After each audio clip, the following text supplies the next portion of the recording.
bienvenue dans l'émission Parole de femmes. Cette semaine, nous parlons des différences hommes-femmes. Et hier, nous étions déjà avec Stéphanie qui nous a déjà brossé un tableau très intéressant sur les différences hommes-femmes. Et tu as vraiment insisté, tu as commencé, tu as terminé l'émission en disant que les différences étaient une bonne chose et qu'il n'y en avait pas un qui était mieux que l'autre, un qui était pire que l'autre. Les deux ont été créés à l'image de Dieu pour se compléter. Alors, merci à toi, Stéphanie, d'être encore avec nous cette semaine dans Parole de femmes. Ah, c'est un plaisir d'être avec vous. Franchement, c'est toujours un pur bonheur de partager avec vous. Écoute, vous êtes charmante. Tu es la bienvenue. Tu es la bienvenue sur ce plateau. C'est ça comme à la maison. C'est super. Et aujourd'hui, on va parler de la communication. Et d'ailleurs, bon, il n'y a pas que les femmes qui communiquent, mais on aime bien communiquer. Et Stéphanie, toi, tu es une communicatrice hors pair, je dirais. J'ai eu l'occasion, en dehors de Parole de femmes, de t'entendre prêcher, de t'entendre communiquer la parole de Dieu. Et je trouve que tu es une communicatrice hors pair. Ça m'a bénie à chaque fois. Vraiment, ça m'a bénie. Merci. Et je suis sûre que ça bénit énormément de gens dans la francophonie. Donc, on sait, je pense que beaucoup de gens connaissent une partie de ton parcours et savent que tu es responsable du département des femmes à l'Église Nouvelle Vie. Et tu as commencé à voyager il y a quand même pas mal d'années maintenant, mais là, depuis les dernières années, t'es vraiment Je communique. Tu communiques aux quatre coins du monde. Ça n'arrête pas. Merci, Annabelle, c'est gentil. Toi aussi, tu es une excellente communicatrice pour avoir fait des conférences avec toi. Alors, en toi, c'est ça, des amis, on s'encourage. Je le crois sincèrement aussi. Mais effectivement, je communique. Et c'est drôle parce que des fois, on parlait de communication. Moi, j'ai l'air de celle qui parle tout le temps, d'être introvertie. Et c'est pour ça qu'on va le développer. Dans la première émission, on a tiré des grandes généralités. Mais c'est pas vrai que toutes les femmes, c'est des femmes qui communiquent, qui sont émotives, puis les hommes, c'est des hommes qui sont petits tiroirs, qui gardent leurs émotions. Donc, moi, c'est vrai que dans la vie, je passe le 3/4 de ma journée à communiquer de façon orale, faire des conférences, à communiquer de façon écrite. Il y a toutes sortes de façons de communiquer. Et je suis justement en train d'écrire un livre qui va s'appeler Espoir. Et ça traite de qu'est-ce que c'est l'espoir, que l'espoir, c'est une encre pour notre âme. L'espoir, et ça va les voleurs d'espoir, toutes des choses comme ça. Bon, retiens ça, Nadine. Hein? Un bon culture les voleurs d'espoir pour finalement terminer par le plus grand espoir que nous avons, celui de la vie éternelle. Donc, avec tous des témoignages, histoires d'espoir. Donc, il y a toutes sortes. Et ce livre-là va être lancé à la grande conférence de Clermont-Ferrand qui va avoir lieu cet automne, 17-18 octobre, avec événementiel Clermont-Ferrand à ne pas manquer. Il va y avoir Andy Andrew avec nous, des grandes communicatrices, Maria Durso, moi. Il y a un spécial musical, un concert avec quelqu'un de bien connu le samedi soir. Donc, ça va être un bon moment pour communiquer. Et par la grâce de Dieu, nous prions que l'événement ait lieu. Mais pour l'instant, nous travaillons, nous prions, nous jeûnons comme si c'était demain. Alors, il faut juste prier qu'on puisse prendre l'avion et se rendre là-bas. Mais pour l'instant... J'aimerais souligner, du coup, on va profiter de ton passage pour souligner le travail d'événementiel. Cette belle association, parce que c'est une association qui fait vraiment un beau travail au niveau des femmes. C'est, je ne sais pas si les gens s'imaginent, mais organiser une des grosses conférences qui rassemble La dernière conférence, il y a 1 an et demi, on était 1800 femmes. L'une des plus grandes conférences en francophonie. Donc, c'est ça, en francophonie, c'est beaucoup de moyens, c'est beaucoup de travail, c'est vraiment beaucoup de c'est une équipe de 3 personnes avec des bénévoles. Mais ils sont 3 femmes qui portent le flambeau. Je suis leur marraine, mais tellement fière. Quand nous avons commencé événementiel, nous étions 60 femmes à la colonie de Gap. Et 10 ans, ça va faire 10 ans cette année. On prie pour 2000 femmes, au moins. On était 1800. 60 à 2000. Bah, vraiment, on salue votre beau travail événementiel. Merci pour ce que vous faites pour la francophonie, pour ce que vous apportez aux femmes de la francophonie, parce que c'est toujours merveilleux quand les femmes peuvent se retrouver et leur donner une occasion de se retrouver comme ça à des grands rendez-vous où c'est vrai, on passe des bons moments, mais vraiment, il se passe des choses spirituellement. Il y a des guérisons des corps, des guérisons de l'âme. Il y a des restaurations. Il y a des choses, c'est des moments tournants dans une vie vie, on se dit, je suis allée à Clermont-Ferrand en 2020, ma vie a changé parce que c'est le jour où Dieu m'a parlé, le jour où j'ai reçu un appel, le jour où j'ai été guérie. Donc, on ne peut pas minimiser ce travail. Et j'apprécie parce qu'on parle justement des différences hommes-femmes, mais il y a aussi un bonheur de se retrouver entre femmes aussi. Alors ça aussi, ça fait partie du happening. Bien sûr, c'est la présence de Dieu, c'est la prédication, la louange. On va pour recevoir de Dieu. Mais il y a un bonus en plus d'être ensemble, de partager les copines. Il y en a qui prennent des chambres d'hôtel ensemble. Ils peuvent, ils dorment pas beaucoup durant tout le week-end. Alors, et c'est là qu'on peut communiquer, n'est-ce pas, comme on veut, amplement. Alors, c'est bien ça. Donc aujourd'hui, on parle de communication parce que oui, quand on parle entre copines, on peut se raconter tous nos trucs, etc. C'est vrai que quand on est entre filles, quelquefois, il y a des trucs qui ne font rire que les filles. Et puis quelquefois, tu as un homme dans la pièce, puis au bout d'un moment, c'est comme il décroche. OK, je vais vous laisser. Alors que toi, tu sentais que tu étais au moment culminant de la discussion. Tu ne comprends pas qu'ils partent. Mais parce qu'encore une fois, il y a des différences dans notre communication. Mais ceci dit, ça ne veut pas dire que l'homme et la femme sont incapables de communiquer. C'est juste une question de comprendre comment l'un et l'autre fonctionnent parce que Dieu a créé l'homme et la femme dans le but qu'ils puissent communiquer et vivre aussi dans la paix. Donc, quand la communication est source de conflit, c'est peut-être qu'il y a quelque chose qu'on n'a pas compris, qu'on n'a pas mis en place et je crois qu'à travers cette émission, il va y avoir des ajustements qui vont se faire. On espère, comme je dis, j'encourage toutes les femmes vraiment à suivre toute la semaine parce que si tu prends juste une portion, tu vas dire, c'est incomplet, elle n'a pas parlé de ça, et c'est vrai. Donc, il faut voir dans la communication, ça a un lien. On va parler des saisons de notre vie, comme j'ai dit hier, on va parler aussi des hormones qui nous influencent, de la gestion de nos émotions. Donc, c'est un tableau qu'il faut brosser. Donc, il ne faut pas prendre ça. Alors, il faut avoir tous les morceaux de casse-tête pour avoir le portrait global. Donc, je vais encourager. Pour faire toute la semaine. Non, parce que tu sais, il y a un piège quand on veut parler homme-femme parce que tous les hommes ne sont pas pareils et tous les femmes ne sont pas pareilles. Donc, on peut se discuter, on peut dire, moi, je suis plus, non, moi, je suis pas garde-robe, moi, je suis plutôt froide, tiroir. Mais quand on s'analyse un peu, je pense que l'émission, peut-être, va nous aider à savoir, peut-être qu'on peut être une femme qui a plus pensé tiroir que garde-robe, mais juste au moins savoir qui on est, ça, c'est important. Et moi, je veux enlever les stéréotypes parce que si je vous pose une question, mais je pourrais me poser aux femmes, peut-être que les femmes, ils me connaissent plus, donc ils peuvent faire la part des choses, mais pour la plupart des hommes, les gens, ils vont me dire, elle, c'est une communicatrice, on la voit, c'est elle, je suis convaincue que c'est elle qui porte le pantalon à la maison. Non. C'est une question? C'est une question? Non! Je vous avais pas fait... je vous mets mal à l'aise! Chez moi, clairement pas. Ce que je veux dire, c'est qu'il faut faire attention de ne pas mettre des stéréotypes. Pas parce que quelqu'un est visible ou parle plus qu'il est le leader de sa maison.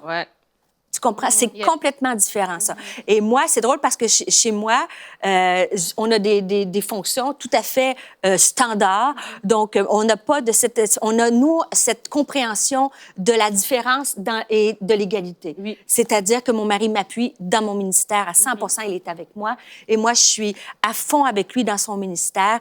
Et ce n'est pas parce qu'il n'y a pas une question de hiérarchie, de meilleur, de moins bon, de tout ça, bien qu'il existe un ordre créationnel. On est d'accord avec ça. Donc, je veux faire attention que quand on voit des gens, même dans un couple qui parle beaucoup, tu vas dire, c'est elle qui dirige la maison. Quand on va regarder les émotions, vous savez, il y a des personnes qui sont très introverties, qui parlent pas beaucoup, et ça peut pas dire qu'ils sont plus en contrôle de leurs émotions et de leur communication. Tu peux ne pas parler beaucoup, mais dire des phrases assassines à chaque fois que tu ouvres la bouche. C'est ça. Tu comprends le premier stéréotype que je veux briser? Tu peux avoir l'air réservé, mais pas être un bon communicateur. Et c'est là qu'on va regarder. Si on regarde la différence, le cœur de notre sujet, les hommes et les femmes, juste d'un point de vue, je l'ai dit hier, le cerveau d'un homme et d'une femme est constitué de la même façon. Il n'y a pas de plus grand et plus petit cerveau. Là. C'est pareil, proportionnel, le cerveau est proportionnel. C'est une parole de scientifique. Oui, non, mais je me permets la blague parce qu'elle pourrait être facile d'un côté comme de l'autre. Le cerveau est proportionnel à la taille de l'individu, bien sûr. Donc, les hommes qui sont plus grands, mais toute proportion gardée, c'est la même. Moi, j'ai toujours trouvé que j'avais une assez grosse tête, donc je pense que j'ai un gros cerveau. Tu sais que le cerveau, là, lorsqu'on le déplie, le cerveau, là, c'est de la taille d'une pizza moyenne, comme ça. Là, c'est tout replié l'un sur l'autre. Donc, quand tu déplies le cerveau, c'est cette taille-là. Et c'est fascinant parce que... J'ai entendu quelqu'un dire c'est bon. À la prochaine fois que vous allez manger votre pizza, pensez que c'est la taille de ton cerveau oui, déplié. c'est un cerveau déplié, tu vois. Mais juste au niveau... C'est fascinant quand tu penses à la matière grise.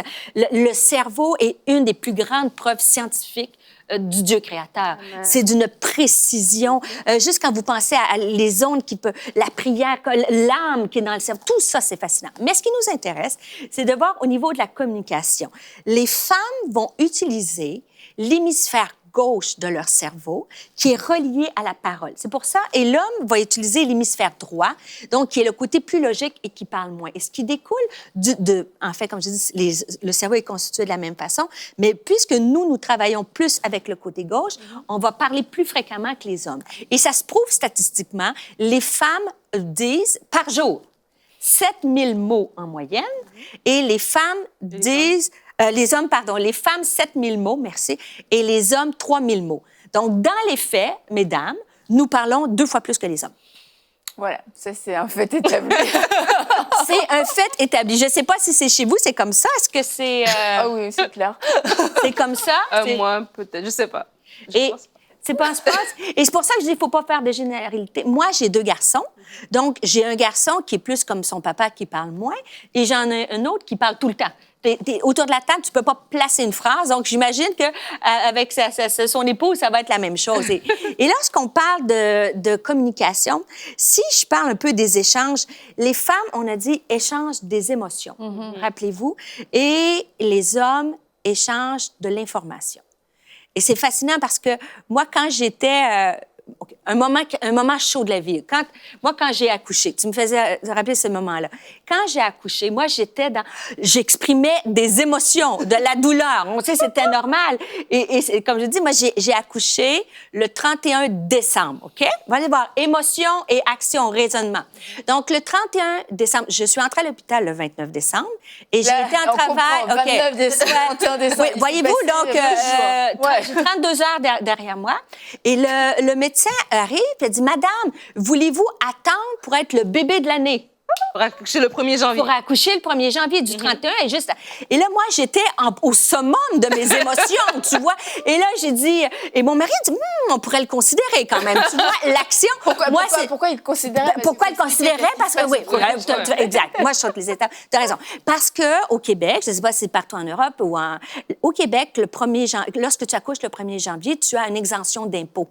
Mon mari est comptable de formation. Donc, lui, les émotions que je vivais en ce moment, c'était pas le premier de ses soucis, c'était est-ce qu'on pourrait sauver de l'impôt si on attend jusqu'au 1er janvier?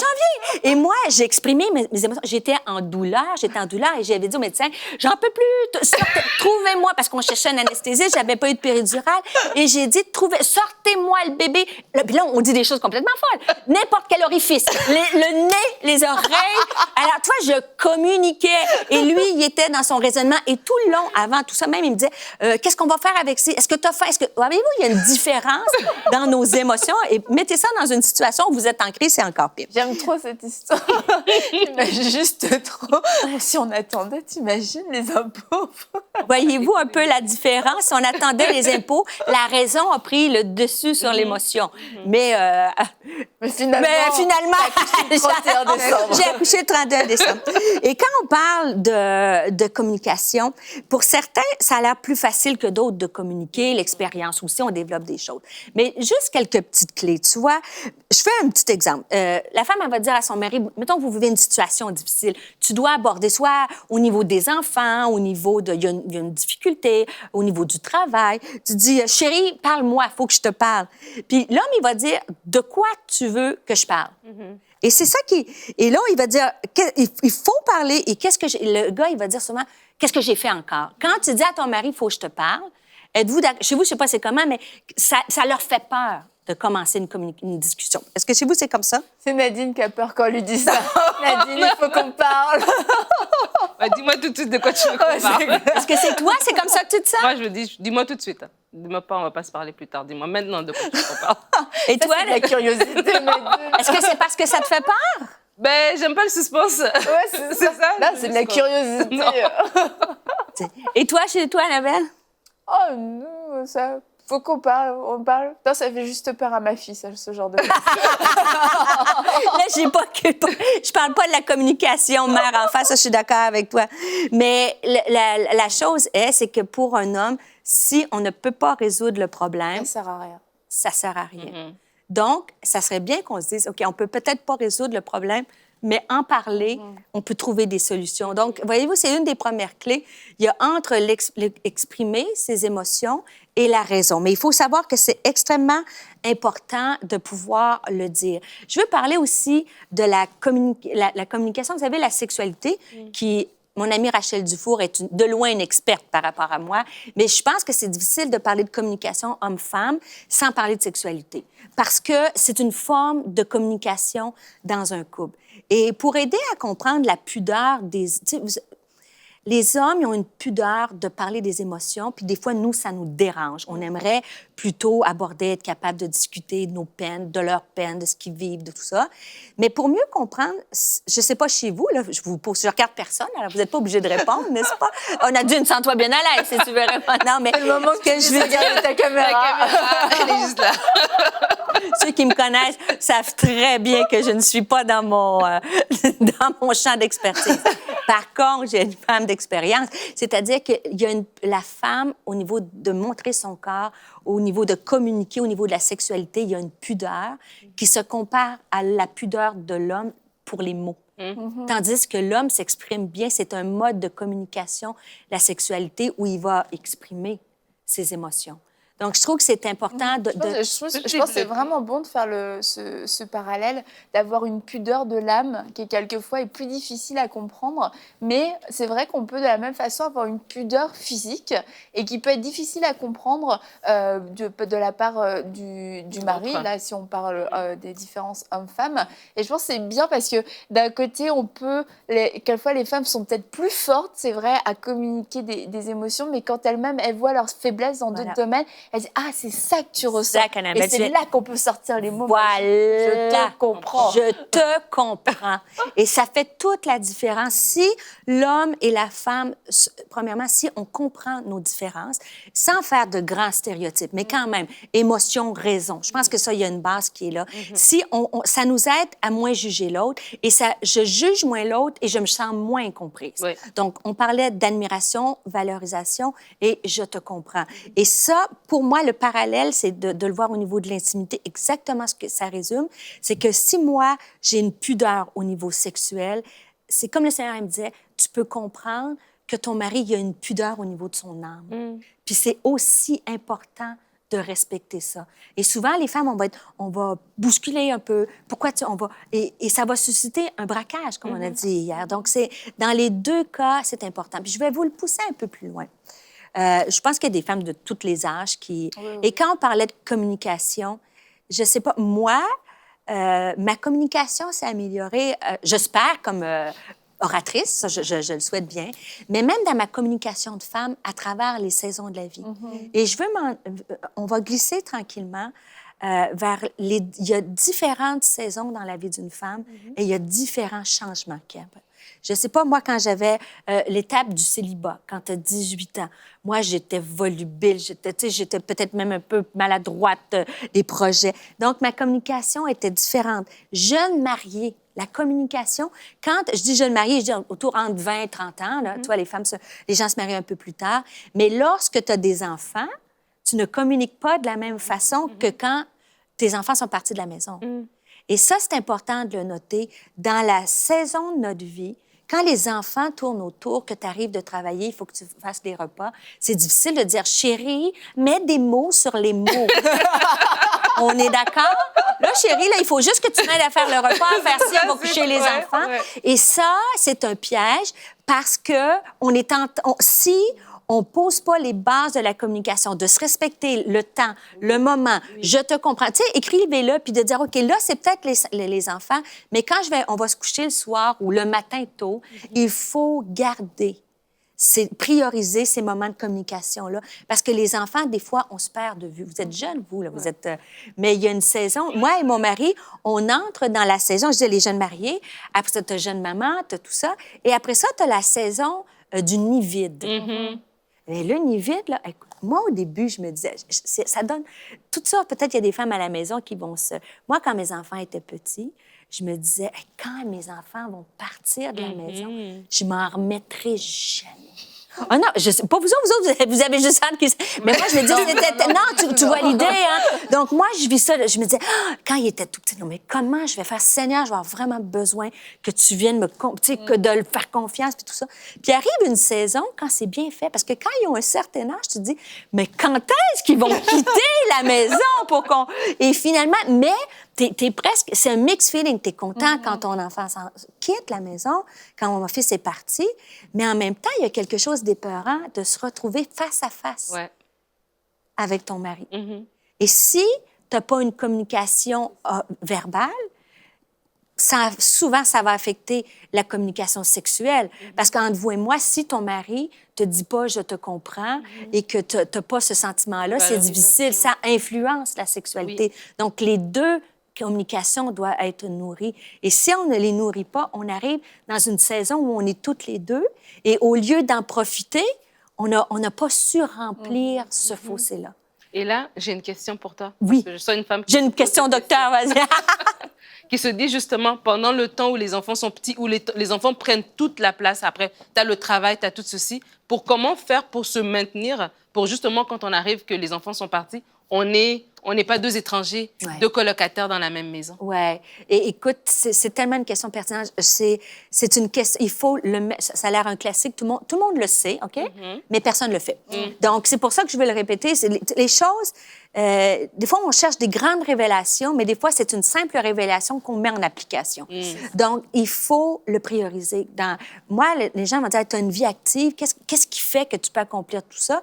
Mais moi, j'ai vraiment des priorités. Bien sûr, ma relation avec Dieu, et plus j'avance, je ne dis pas que j'ai plus de temps, donc bien sûr, plus j'avance, plus... je suis en train de préparer une formation justement sur cette espèce de vie fructueuse que je vais partager avec vous dans In Studio, mais plus être accroché au cep et serment, d'aller chercher cette force-là en Dieu. Pour moi, de plus en plus j'ai d'expérience, plus j'ai besoin de la présence de Dieu. C'est la même chose dans ma maison. Et je trouve qu'après Dieu, il faut prioriser vraiment la maison et prioriser ces moments de communication. Je suis désolée, mais aujourd'hui, je ne peux pas faire ça parce que c'est un moment familial.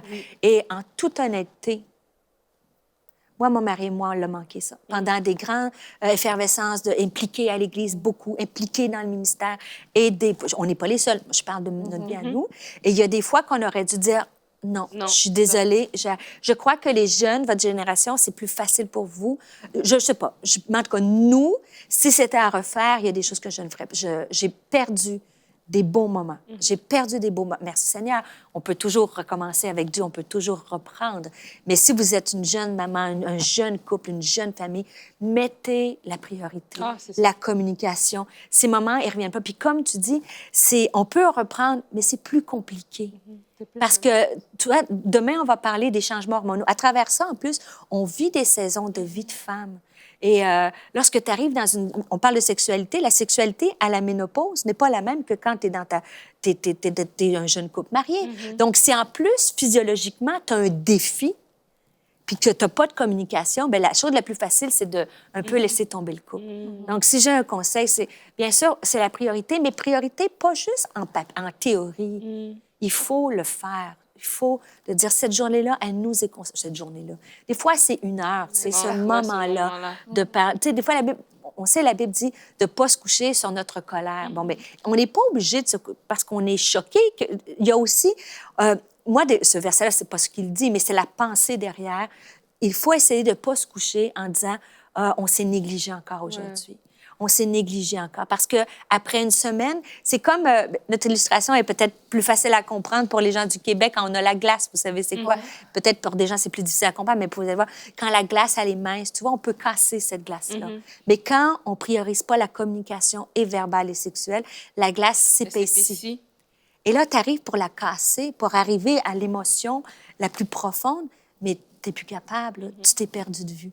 Donc, c'est vraiment, vraiment important de regarder à ça et de prioriser et de parler des besoins aussi. J'aimerais ça, dans la communication, des fois, ce qu'on oublie.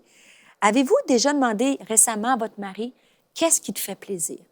De faire une évaluation où on en est, chérie. Est-ce que quand je fais ça, ça te déplaît ou ça te plaît? Parce que des fois, nos maris, là, je vais faire vite, mais vous savez, le poids, par exemple, OK? Quand on dit on a pris du... Moi, j'ai dit à mon mari au début de mon mariage, si jamais, chérie, je prends du poids, je veux que tu me le dises tout de suite après 2 mois. Je veux parce que je vais tout de suite remédier à ça. OK? Tu vois où je m'en vais? Et là, il est arrivé un moment, je pense que c'est après ma première grossesse, et c'est sûr, tout le monde prend du poids. Puis là, il est arrivé à me dire, mais Stéphanie, je pense que tu as pris un peu de poids.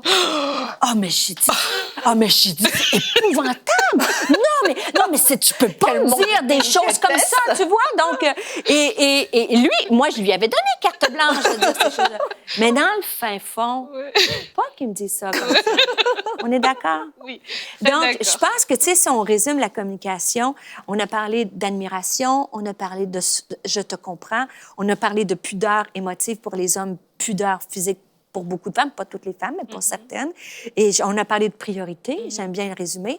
Et je pense qu'un exercice, c'est de prendre, peut-être lancer un défi aux femmes qui nous écoutent, même dire au mari, écoute l'émission ensemble. Oui. Et j'aimerais ça qu'on puisse se faire comme 5 choses que tu aimes de moi encore, puis 5 choses que tu voudrais encore, parce qu'il y en a, hein? Et 5 choses que tu aimerais que je... Allons-y pour 3. C'est plus facile. OK, 5, c'est beaucoup, mais 3 choses. Et vice-versa. Et ça, c'est très... Dans le couple, ça fait du bien de dire, hey, chérie, quand tu portes ça, pas juste physique, hein, tel trait de personnalité, tel avec les enfants, et on peut échanger comme ça. C'est un bon point d'échange de se faire une petite liste, 3 choses. Et peut-être si... Tu sais, je corrige, je baisse mes attentes parce que je sais que c'est pas toujours facile. Je dis 5, j'ai dit 3, mais une chose a changé. Je vais changer encore. Parce que 3, des fois, tu dis par laquelle je commence. Mais dire, être assez en confiance dans ton mariage que ton mari ou toi, tu es capable à dire, on peut se dire, ça, cette chose-là, il faudrait vraiment, est-ce qu'on pourrait l'améliorer? Mais pas dans un mode accusateur. Non. Toi, tu fais toujours ça. C'est jamais comme Non. toujours, jamais. Mais je pense que ça peut être constructif et ça crée une excellente communication. Ah. Et je parlais de communication écrite. On arrive à la fin, je veux prier. Mais vous savez, la communication, mettre des petits billets doux, là, dans les... Ça se fait encore, ça. Oui. Des petits textos. Texto. Mais le texto est facile, mais la communication écrite a son charme. Donc, un petit mot écrit, une petite parole d'encouragement pour votre mari, et ainsi de suite. Marie, une parole d'encouragement. N'oubliez pas, raison, émotion, écoute, je te comprends. Je pense qu'on peut, on peut prier rapidement. Vas-y, vas-y. Seigneur Jésus, je te remercie, Seigneur, pour la diversité entre hommes et femmes. Seigneur, je mets cette émission entre tes mains et qu'on puisse avoir une communication qui est saine au niveau sexuel, au niveau verbal, valorisante, qu'on puisse s'arrêter et prendre le temps de dire 3 choses que la personne aime de nous, 3 choses et une chose qu'on devrait changer et qu'on puisse faire cet exercice-là régulier. Je te prie pour les couples qui en ont besoin, tu les fortifies aujourd'hui, tu les aides. Amen. Amen. Amen. Merci beaucoup, Stéphanie. Et je crois que ce dernier conseil que tu as donné, ça permet aussi de faire des mises à jour parce Oui. qu'on a pu avoir une bonne communication dans le passé. Tout à fait. Et puis prendre ça pour acquis. Oui. Mais on change, on voit et on va voir que, notamment en tant que femme, on passe par différentes saisons et les mises à jour sont importantes à communiquer parce qu'elles ne sont pas forcément évidentes, ni pour nous en tant que femmes, ni encore moins peut-être pour nos maris. Donc c'est important de mettre des mots. Merci beaucoup Stéphanie, merci d'avoir communiqué avec nous aujourd'hui. Et alors on va se retrouver demain pour une prochaine émission de Paroles de femmes.